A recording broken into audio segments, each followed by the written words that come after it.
What is going on, Mousetrap? It is Teslamouse here, your coach of the Charlotte Beach Girls in the Pokemon Masters United, aka the PMU, the Draft League from Discord.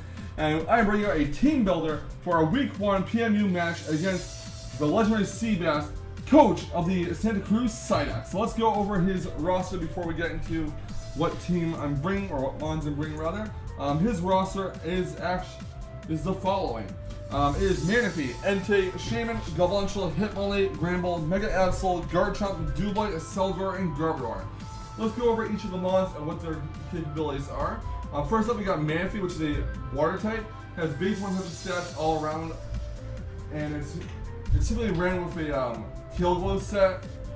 We carry stuff like Scald, Ice Beam, Surf, Energy Ball, various hidden powers, even Psychic. So most likely it'll be carrying like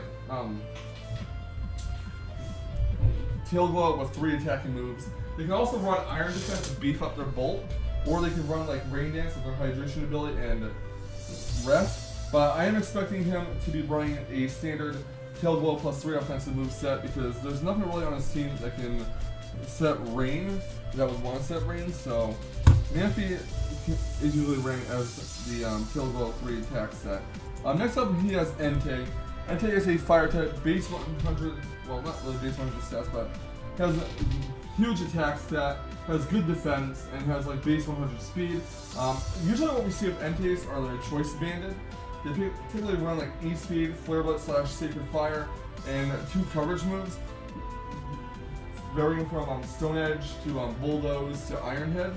I'm expecting him, if he brings his Entei, to be running Iron Head for my Diancie in case he predicts to switch it, and I'm expecting a choice banded Entei set. You can find them scarfed sometimes, although that is highly unlikely. It usually goes from banded Entei to Assault Vest Entei to Scarf Entei in order of most likely to happen. So I'm expecting the banded Entei. He has Shaman, which is a grass type. It has base 100 stats all around. Basically, when he has here is a Fire Water Grass core. It's really impressive though, because he's got like three really good legends. You got Manaphy, Entei, and Shaman. So Shaman can get stuff like Seed Flare, which has a chance to partially reduce his special defense stat. Gets Air Slash to basically flinch. He gets Earth Power to deal from fire types, especially Heatrons. He gets access to Synthesis, Leech Seed, Aromatherapy to basically clear away status conditions. They can be run with Life Orb, or Leftovers, or even a Choice Spec set that my girlfriend Sarah Bear691 ran on one of our UU teams. And that set is really deadly, to be perfectly honest with you. But yeah, Shaman is definitely something to consider. I'm not sure if I'll bring it this week, but it is definitely something to consider here. And Shaman can also run a bunch of hidden powers. Shaman does have the ability Natural Cure, which means if you try to stat it with Poison, Burn, or Paralysis, when they switch out, it gets cured of the status. So that's something to look out for. Next up, we have Galvantula here. Galvantula is a Bug Electric type with Compound Eyes as the main ability you'll see ran. Basically increases the accuracy of moves. And usually what this thing is going to be is it's going to be a Sash lead with Sticky Webs. You run Sash on it, so if it gets one shot, you can still set the Sticky Webs that way. It gets access to stuff like Energy Ball, it gets Thunder, Thunderbolt, Volt Switch, and Bug Buzz as Stab. So I'm actually expecting to bring Galvantula because of the Sticky Web support and whatnot. I'm expecting to bring Manaphy, Entei, and Galvantula with a slight chance of Shaman showing up. Next up we got Hitmonlee, which is a fighting type. It gets, I believe, 2 really good abilities in Reckless and Unburden. Reckless increases the power of moves that would do recoil, I believe. Let me see what ability it gets. Is Reckless even correct? Or am I thinking of Man Shell? I think I'm thinking of Man Shell. Hitmonlee gets Limber, Reckless, and Unburden. Yes. So Limber basically makes it so it cannot be paralyzed. Reckless makes it the powers that have power moves that have recoil damage increase by 20%. I'm not really sure what Hitmonlee gets that has a chance to do recoil. And then there's Unburden. Speed is doubled once the held item is consumed. It's really good when you have a Hitmonlee with Fake Out and Normal Gem, because for Fake Out, activate the Normal Gem, get your speed doubled, and you'll be faster than pretty much almost all of the meta there. You also run like the Endure Focus Sash set or Endure Weakness Policy set even. I think Hitmonlee gets Endure, I'm pretty sure it does, so yeah. You run Endure with Weakness Policy and take a Psychic attack from something. So there's that to consider. Hitmonlee is a really good Mon. It has a really high attack stat. Its base attack is 120. Its base speed is 87. So pretty much if it gets its burden off, it will not be able to, almost nothing will outspeed it. So that's what we have to also look out for. I don't see him bringing Hitmonlee this week against me. But yeah. Next up is Granbull. Granbull is a fairy type with, if I believe, Rattled and Intimidate as an ability. There might be one other ability. I haven't really paid much attention to Granbull outside of its Intimidate ability. But it does get access to stuff like Thunder Wave, Heal Bell. It gets access to various coverage moves such as Fire Punch, Ice Punch, Close Combat, Earthquake. It's an all-around strong Mon. It's pretty slow though. It's typically used as a physically defensive wall with leftovers. So, yeah. I don't know if he'll be bringing that either. Again, if he does, it'll probably be used as a cleric set. Although choice bandage sets can also be a thing, I suppose. But Granbull is one thing on his team he has, so as a fairy type. So he already got 1/3 of a fairy giant steel core. He already has the water, fire, grass core. Next up, his Mega is Mega Absol. This thing is really powerful, but also really frail. It's pretty much glass cannon. Mega Absol is a dark type Mon with the ability Magic Bounce because it bounces status moves back to your home Mons, back to your side of the field. And you try to stealth rocks, you're gonna get rocks on your side of the field. Try to paralyze with Thunder Wave, you're gonna get paralyzed, etc. Mega Absol has a high attack stat, has a decent special attack stat, has access to priority for Sucker Punch, has access to Play Rough, Zen Headbutt, Superpower, has Sword Dance capabilities, it's a really good Mon, but pretty frail, so that's why it's pretty much in the UU tier.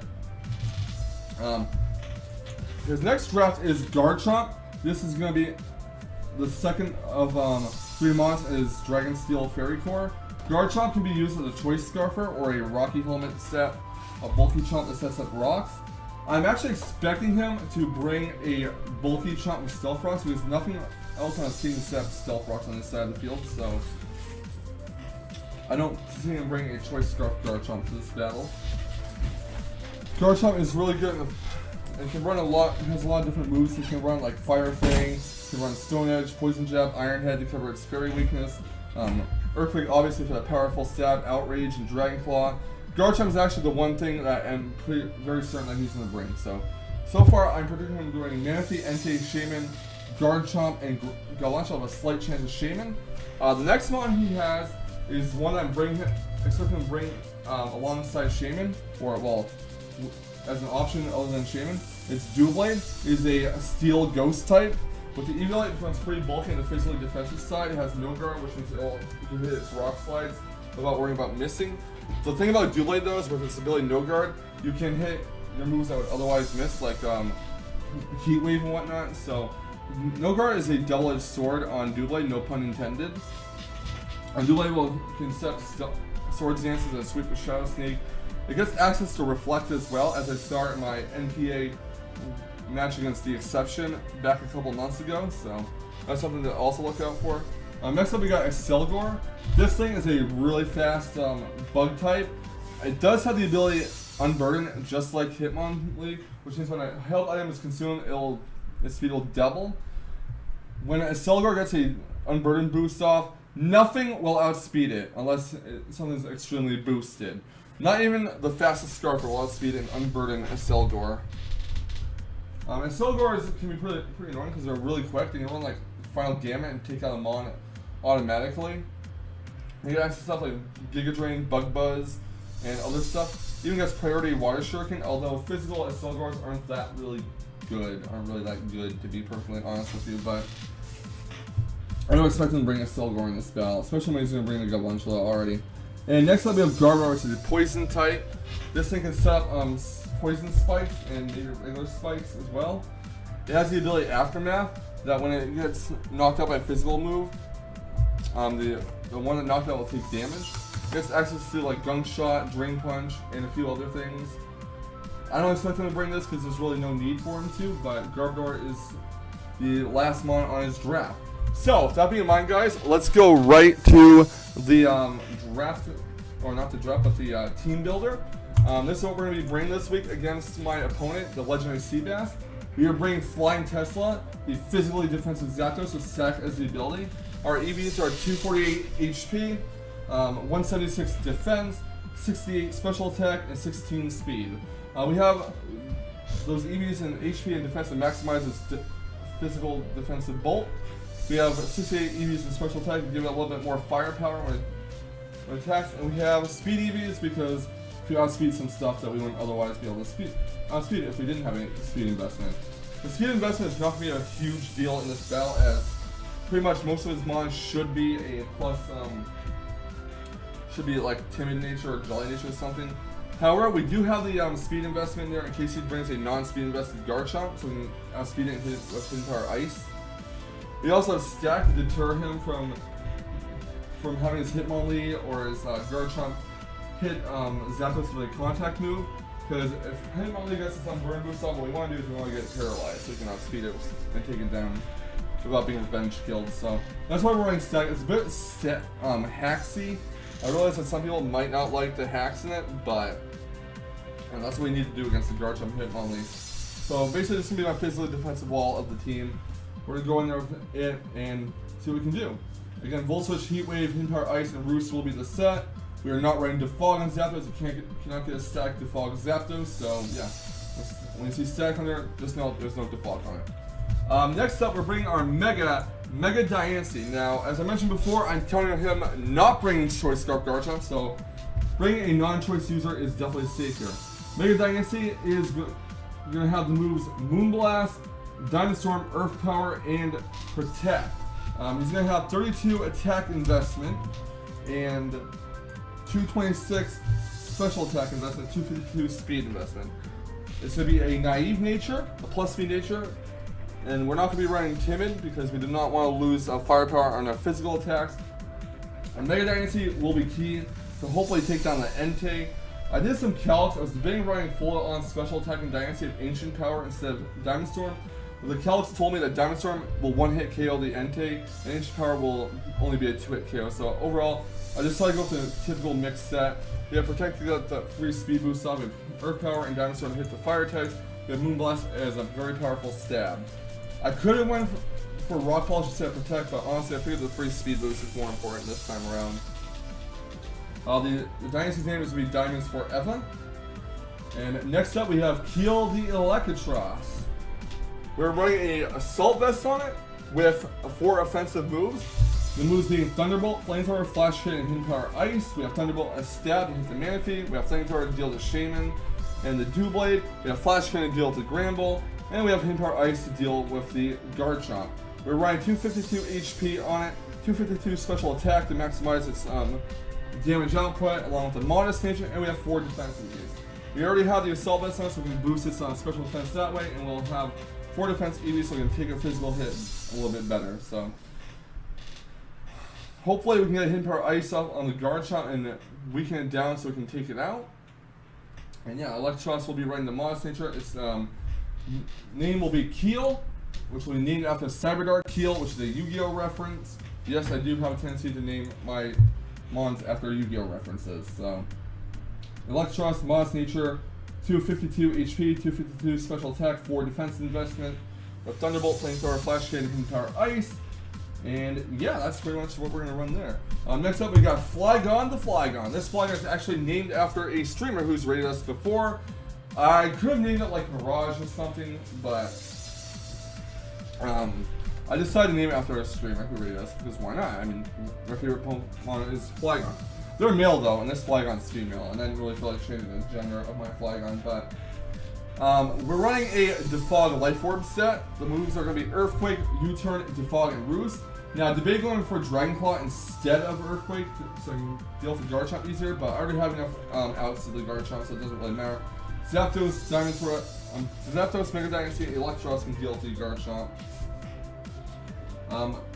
Flygon is going to have U-Turn to pivot out in case they switch out. It's going to have Defog to blow away the entry hazards, and it's going to have Roost to roost off any Life or Recoil, or any other recoil for that matter. It is a Jolly Nature. I did not properly write these, put the EVs in here. Let me do that right now. 252 attack, 252 speed. I'm not sure what the HP, I don't remember the last 4 HP on the EVs might be. I'm gonna just assume it's 4. Doesn't really matter though, not that it really matters. We already Jolly Nature again to outspeed stuff, and speed tie with Manaphy and Shaman in case that comes up. And we do have Life Orb to increase the damage output. Yeah, so overall went with Earthquake so we can actually hit the NT and potentially kill it. Next up we got the Volcanion. I'm running a Choice Spec set. The stats are Timid Nature, Max Special Attack, Max Speed, 4 Defense to increase its physical bulk because it does have pretty good physical bulk already, base 120 Defense. The moves are Steam Eruption, Heat Wave, Sludge Wave, and Hidden Power Grass. I put Heat Wave on this because in case the brothers do light, Heat Wave would not miss it. We have Steam Eruption as well as a powerful statement that can burn. We have Sludge Wave to hit the Gramble, and we have Hidden Power Grass to deal with the Manaphy if need be. We're running Intimidation to increase speed. I don't think the speed is really going to matter this week, but we'll see what happens. And Vulcan will be hopefully putting in some work, because almost nothing is switching to a Choice Specs attack from Vulcan, except for his team. He's got like a nice core going on there with the whole Entei, Shaman, and Manaphy thing, so pretty much something to switch into his attack, I suppose. And our last mon for this team builder this week is going to be Garden Variety, the Celebi. We made it a specially defensive Celebi. The EVs are 240 HP, 244 special defense, and 24 speed. Moves are Seed Bomb, U-turn, Thunder Wave, and Recover. We're running this in hopes it'll survive like an Ice Beam from Manaphy. This is not intended to be brought out against Entei in any way, shape, or form. But we do have Thunder Wave in case he will predicts with Entei and goes for a move that isn't Sacred Fire, and we can paralyze the Entei and use other stuff to beat it down. We have Thunder Wave to also paralyze the Manaphy in case he does a Tail Glow off. I'm hoping, I want to do some calcs here. I'm not really sure if, especially defensive Celebi, will be able to survive a +3 Ice Beam from Manaphy, but let's see what we can do here. Let's go with 240 HP, 244 special defense, I believe that was the set, and 24 speed. We don't need to put in the moves because we're not checking to see what damage Celebi's gonna do. So let's see, a +3 Ice Beam will do how much to a specially defensive Celebi? Yeah, a +3 special defensive Ice Beam will actually do about 76 to 89.7% to Celebi, so Celebi can live on it with barring a critical hit and get a Thunder Wave off, and we can paralyze the Manaphy, and maybe even drop some Seed Bombs or something. But yeah, special defensive Celebi is being brought there to counteract the Tail Glow Manaphy. We have Recover, just to recover off some HP. We have U-turn to pivot out again, just like on Flygon, in case they decide to switch. But that is pretty much my mindset going into this battle against the legendary Seabass. This battle is going to take place tonight on Tuesday. Cannot do it during the weekend because I'm going to be flying off to Chicago. But yeah, hopefully this team does work well. Hopefully the team building goes according to plan, and I can pick up my week 1 win against the legendary Seabass. But guys, please feel free to leave a like, comment, subscribe. Want to see more fantastic Draft League action? Also, leave a comment in the chat. Leave a comment in the comment section on how good my sets are for this week's team builder. And I'll catch you on the flip side. And remember, stay salty, Rage Squares. Stay salty. Whoop, whoop.